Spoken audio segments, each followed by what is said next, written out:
गौरी को फिर से परेशान किया है। डायन ने फिर से आवाज़ लगाई है रिश्वा रिश्वा करके, और एक बहुत बड़ा पेड़ जो डायन का पेड़ था जो बहुत ज़्यादा ग्लो करता था, प्रथमवंशी उसके सामने जब खड़े होते हैं जाकर देखते हैं तो वहाँ पर उन्हें 2 पेड़ दिखाई देते हैं। जी हाँ, 2 पेड़ दिख रहे हैं। उनको ऐसा लग रहा है कि बहुत बड़ी प्लानिंग जो है वो कर दी है कामिनी डायन ने। ऐसा हो सकता है कि कामिनी डायन ने मरने से पहले बहुत बड़ा छल जो है वो फैला दिया है, और जिसकी वजह से विहान को आने वाले समय में बहुत सारी परेशानियों का सामना करने को मिल सकता है। और दूसरी तरफ आपको ये भी देखने को मिलेगा कि जो बहन है गौरी की, उसकी अचानक से पावर चली जाती है जब वो अपनी सहेलियों को बचाने की कोशिश करती है, अपने पावर का यूज़ करने की कोशिश करती हैं, लेकिन उसके जो शक्तियाँ हैं वो उसके बिल्कुल भी काम नहीं आती है। और तभी अचानक से वो अपनी सहेलियों को कहती है कि भागो, अपनी जान बचाओ। और जब वो पास में दूसरा विहान जो आता है वो छल वाला ही विहान है, मुझे तो ऐसा लग रहा है विहान का डुप्लीकेट हो या उसका जुड़वा भाई हो, कुछ भी हो, वो आने वाले समय में आपको पता चल ही जाएगा।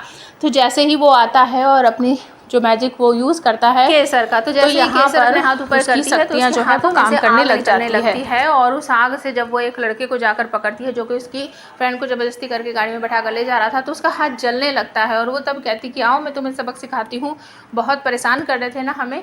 तो ये सब देखकर बाकी लोग जो है वो भी घबरा जाते हैं, डर जाते हैं। और तभी आपको देखने को मिलेगा कि वो थोड़े से पावर का इस्तेमाल करेगी तो पीछे से एक गुंडा आकर उसके सर पर मार देता है और वो नीचे गिर पड़ती है और उसे बांध दिया जाता है रस्सियों से केसर को।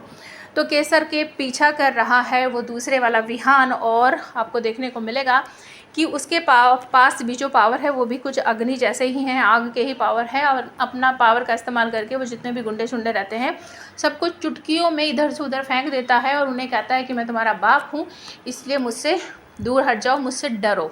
अब केसर को वो अपनी गोदी में उठा कर ले जाता है, और कहाँ ले जाएगा ये सब को आपको आने वाले एपिसोड में देखने को मिलेगा। तो गौरी जो है उसको डायन आवाज़ लगा रही है, तो वो चलते चलते पहुंच जाती है उसी कुएं के पास जहां पर उसने उस मूर्ति को रखा था। तो वहां पर एक बहुत बड़े राज का खुलासा होने वाला है।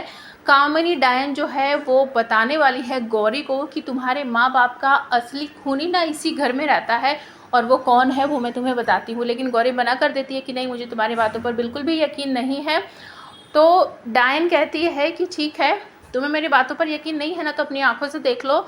तो वो अपने पावर का इस्तेमाल करके गौरी को बीता हुआ समय दिखाती है जब विहान पैदा हुआ था और वो वीना से कुछ एक तरह का समझौता कर रही थी। तो वीना कहती है कि ठीक है, रिश्वा के माँ बाप कहाँ है ये मैं तुम्हें बता देती हूँ, और तुरंत ही वो विहान को दे देती है वीना को। तो ये सारी बातें जो हैं गौरी अपनी आंखों से देखती है, उसे बिल्कुल भी यकीन नहीं होता है कि वीना माँ की वजह से ही मेरी ये हालत है, मेरे परिवार को, मेरे माँ बाप को वीना माँ की वजह से ही मारा था। और ये कामिनी डायन और वीना माँ जो है पहले से ही आपस में मिली हुई है, इनकी वजह से ही आज मैं अपने माँ बाप को खो चुकी हूँ, या इतनी दुख मुसीबत जो मैंने अपने बचपन से झेली है वो वीना माँ की वजह से ही झेली है। तो मुझे ऐसा लग रहा है कि ये सब कुछ कामिनी डायन का फैलाया हुआ जाल है जिसमें फंसी हुई नज़र आ रही है गौरी, और गौरी की वजह से अब ये परिवार जो है टूटता हुआ नज़र आ रहा है। विहान ने अपना जो एग्रीमेंट था 2 महीने की शादी का उसको रिन्यू करा दिया है, लेकिन गौरी उसको पढ़ना भी नहीं चाहती, देखना भी नहीं चाहती। विहान ने अपनी शादी को आगे तक कंटिन्यू करने की कुछ शर्तें उसमें लिखी है, लेकिन गौरी उसे ख़त्म कर देती है और उसे देखना भी नहीं चाहती। तो अब आप हमें कमेंट करके बताओ, क्या गौरी कभी इस चालाकी को, इस छल को समझ पाएगी जो कामिनी ने उसके चारों तरफ फैला दिया है, या फिर वो हमेशा के लिए विहान से दूर हो जाने वाली है? प्लीज़ कमेंट करके ज़रूर बताना।